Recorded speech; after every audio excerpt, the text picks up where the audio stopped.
Allez, on y va pour le baromètre des tops, des flops. On commence par les tops, ceux qui ont brillé ce week-end. Et c'est le cas de Donnarumma, le gardien parisien, qui a été très bon du côté de Reims. Bien sûr, il a une meilleure note d'ailleurs cette saison. C'est le meilleur gardien. On va revoir justement ses arrêts. Ici, ça c'est à bout portant après le corner rémois. Décisif à plusieurs reprises. On écoutera justement Will Steele à ce sujet. Deuxième arrêt ici sur un autre corner pour Gianluigi Donnarumma. Et en toute fin de match, encore une fois, un arrêt pour le gardien italien qui a été décisif. Les notes, justement, elles sont meilleures cette saison. 5,53, c'était sa note moyenne l'an dernier. Et puis cette année, il est à 6,17. C'est le meilleur gardien de Ligue 1 où note l'équipe. Alors, Yohan Ryu, j'ai des gens, je ne dirais pas qui, c'est pas toi. C'est sur lui les tirs. Bah non, quand même, il faut aller les chercher. Non, mais c'est exceptionnel, tu sais, le sens de la réactivité, ses réflexes pavloviens. Et encore une fois, moi, en première mi-temps, j'ai adoré cette équipe de Reims qui a fait une prestation mais sensationnelle. Extraordinaire. Paris s'est fait trimballer. J'ai trouvé vraiment cette équipe de Reims est tellement phosphorescente. Tu te rends compte, tu le fais l'année dernière, tu changes pas mal de joueurs, tu le recommences cette année. Et surtout, c'est que il a maintenu à flot le Paris Saint-Germain. Alors ça, il y a eu le but d'Mbappé au bout de 2-3 minutes. Mais j'aime beaucoup parce que là, en plus, il va y avoir les matchs décisifs de l'Italie. Attention pour la qualification à l'Euro. C'est compliqué pour eux, ça sera difficile sur la chaîne d'équipe d'ailleurs. Et franchement, je suis heureux pour ce garçon. C'est vrai qu'il est. Mais pourtant, en première période, il a encore fait cette boulette qui a failli coûter cher. C'est la relance. Il demande de jouer au pied, mais il et je comprends pas en fait. Et c'est ça que j'arrive pas à comprendre de plus en plus dans le foot d'aujourd'hui. T'as des équipes qui essayent, c'est comme Bordeaux par exemple en Ligue 2, et ça essaye de relancer, mais Donnarumma il comprend pas journée après journée, alors qu'il est extraordinaire sur sa ligne. À un moment donné, tu balances le ballon, et là il a failli avoir but, c'est Batusiwa, je crois. Il passe vraiment, ça passe juste à côté, et je comprends pas, ça a failli gâcher son match. S'il fait autre chose, il sort du but. C'est ça. Il aurait pu arrêter contre Milan, le but de Léao, il pouvait l'arrêter. Ouais, mais là on est sur le week-end. Ouais, mais celui-là, il le fait pas. C'est un vrai problème. Le problème de Donnarumma, c'est que c'est pas un gardien des temps modernes. Il aurait vécu dans les années 90.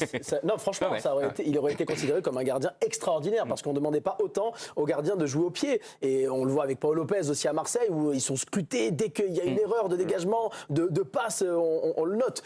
Donnarumma, depuis son arrivée au PSG, il a dû scoltiner Navas, il a dû scoltiner, et c'est tant mieux pour lui, le titre de champion d'Europe, le titre Yashin. Donc il fallait digérer tout ça. Son départ de Milan aussi, où il avait commencé très jeune, il connaissait une nouvelle culture, une nouvelle langue, un nouveau pays. Sa boulette contre Benzema. Et franchement, sa boulette contre Benzema, mais encore une fois au pied, parce qu'on lui demande de jouer au pied. Donc voilà, moi je trouve qu'honnêtement, il a traversé, il a eu des montagnes russes, mais en ce moment, je trouve qu'il est assez régulier, en occultant totalement le jeu au pied.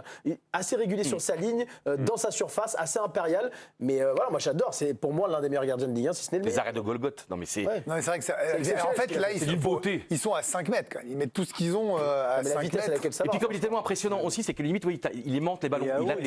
Il était aussi à 5 mètres. Non mais c'est vrai, il a arrêté peut-être à 3 mètres. J'exagère un peu. Mais honnêtement, c'est Milan, c'est en Ligue des Champions. Et contre le Real récemment, il n'y a pas si longtemps que ça, pareil, il fait des erreurs dans les grands matchs.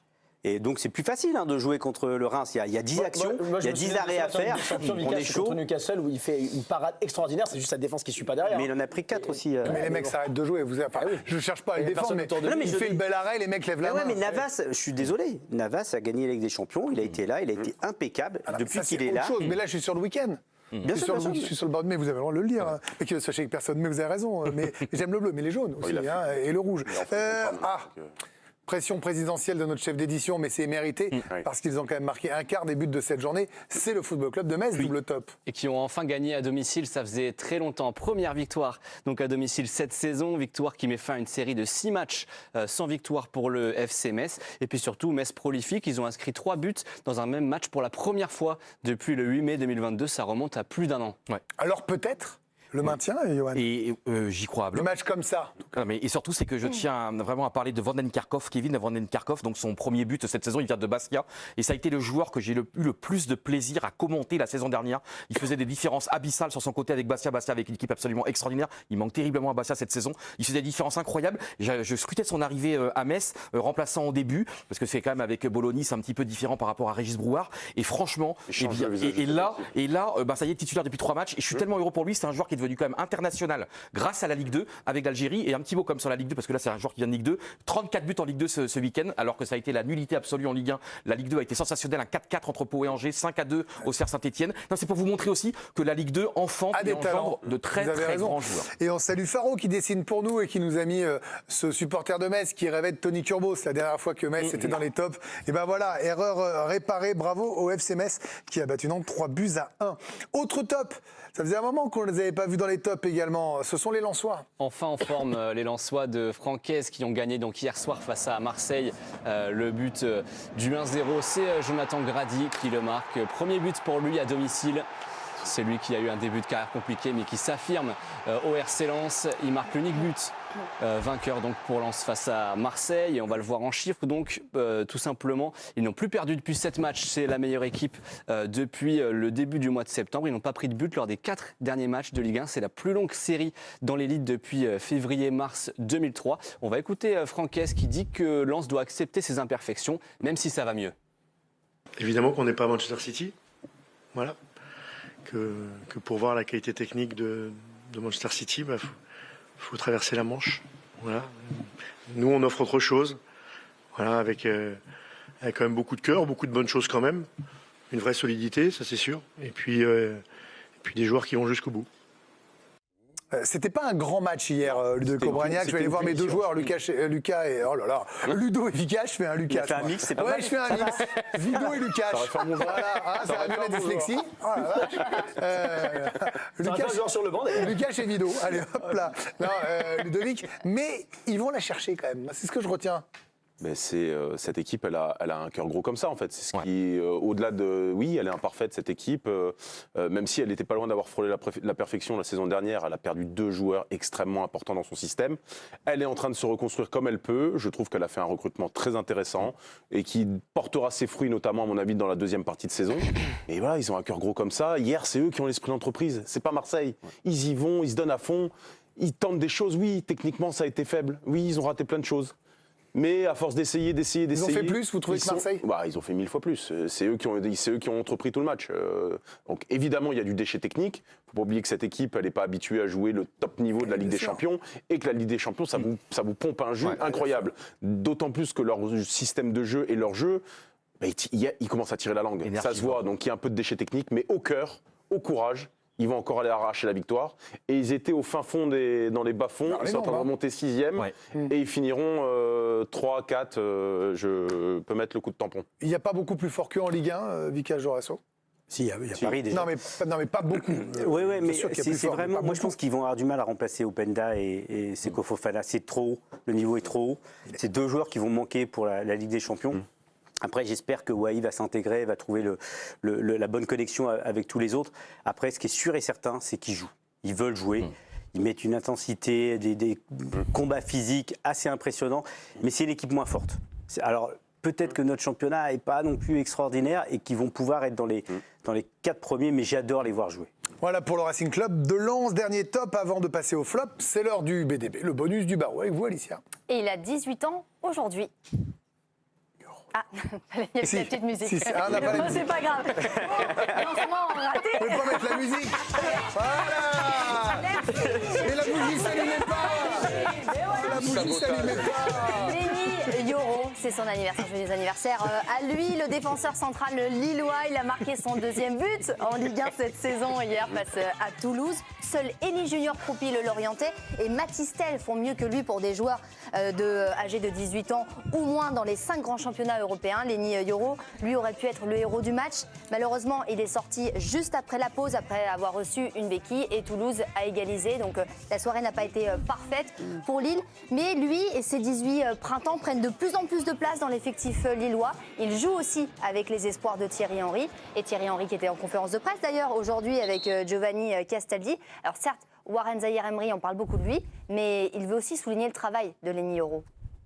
C'est juste extraordinaire aussi, encore un jeune joueur qui fait de bons matchs. Maintenant, c'est sûr que Warren, en étant au PSG, attire un peu plus l'œil, puisqu'il y a la Champions League. Maintenant, il est parti avec Léa, mais c'est vrai que Lenny fait un travail énorme à l'heure actuelle.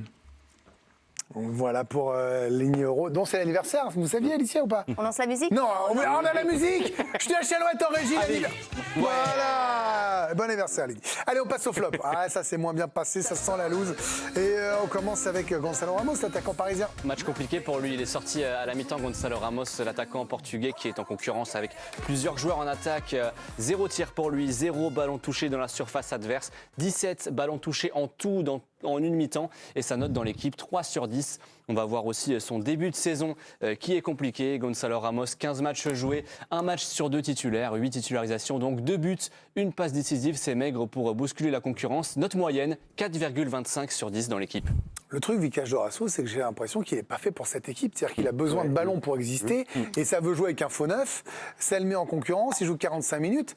Mais je comprends pourquoi pas. le recruter lui, Voilà, en fait? C'est un peu. Bah, vous avez.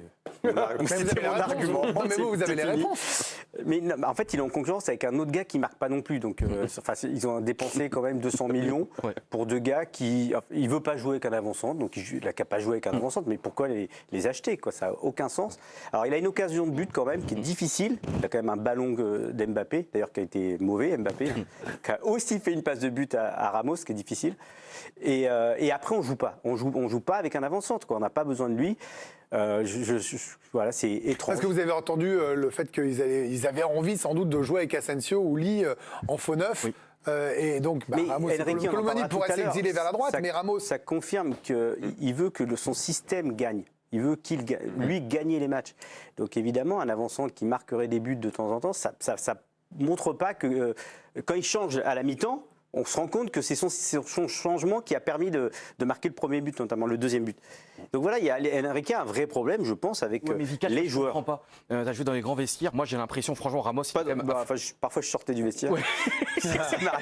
Non, mais c'est vrai, le Grand Milan notamment. Et moi, j'arrive pas à comprendre. Je suis pas là pour le défendre, mais franchement, la saison dernière, c'était un cadre absolu. Et moi, j'ai l'impression qu'ils veulent pas jouer avec lui. Hein. Moi, je veux bien que Dembélé et Mbappé... le contraire, je crois. Mais il a passé son match à faire ça. Alors, il voit les centres de la droite vers la gauche. C'est un aiguilleur du ciel, en fait. Il travaille à Roissy. Et je comprends pas. Et j'ai de la peine pour lui, parce qu'en fait, on se prive quand même d'un très bon joueur. Et je trouve que c'est pas très sympa avec lui. Non, mais à un moment donné, et pourquoi alors Ludo, pareil. Non, on fait pas là, on pose pas de questions. Non, mais j'arrive pas. Un joueur qui est fort. Vous êtes là pour répondre aux questions, pas pour les poser, mon yo-yo. Ouais, mais il est...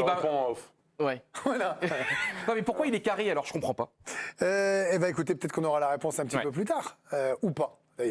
Double flop, c'est Lorient qu'on attendait plus haut. Très compliqué pour Lorient. 3e match consécutif sans victoire pour le FC Lorient, qui n'a pris que 2 points à l'extérieur cette saison. C'est la pire équipe à l'extérieur avec l'Olympique de Marseille.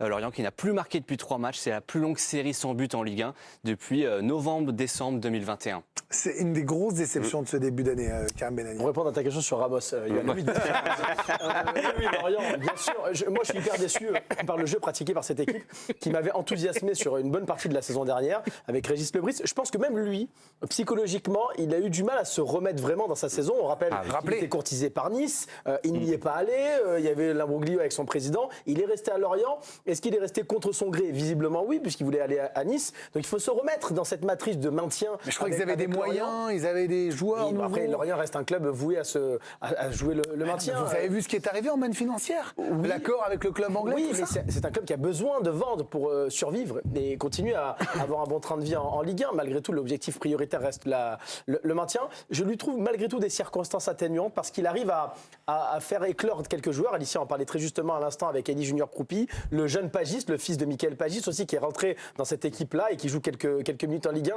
Donc voilà, il donne la chance à des jeunes et ça explique aussi peut-être le manque de résultats en ce moment. Et on termine avec le triple flop et c'est pour Jonathan David qui est en grande souffrance en ce moment. L'attaquant lillois, elle n'arrive plus à marquer en attaque avec le LOSC. Sa note face à Toulouse, elle dit tout, 2/10, 10 matchs sans marquer pour Jonathan David. Et puis sur ses 15 derniers tirs, il en a marqué aucun. On va regarder justement cette note moyenne qui est totalement différente de la saison dernière. 5,61 la saison dernière en note moyenne, 4,5 cette saison. Il est vraiment en difficulté. Ludovic Obraniak, on termine avec vous, mais on ne comprenait pas trop pourquoi il n'était pas parti autour de 60 000 ans, que beaucoup d'attaquants partaient, surtout la saison dernière. Vous voulez que je vous le dise ou pas? Bah oui, expliquez-moi. Coupe du Monde. Exactement. Coupe du Monde ratée. C'est simple. Le Canada a brillé plus tôt. En tout cas, ils nous ont enthousiasmés sur les matchs de poule et lui n'a pas brillé. D'autres l'ont fait. D'autres se sont mis en valeur. Ils sont allés dans les clubs anglais. Lui, il l'a pas fait. Et il y a un élément, Ludo, pardon, mais un élément aussi important pour les recruteurs, ça je vous le donne de source sûre, c'est qu'ils ne savent pas exactement s'il est capable de s'acclimater au poste d'avant-centre seul devant, sachant qu'il y a beaucoup de grandes équipes qui jouent avec un seul attaquant de pointe. Et il a besoin d'avoir quelqu'un autour de lui, parce qu'en Belgique, il jouait plus bas sur le terrain, il était numéro 10 et pas avant-centre.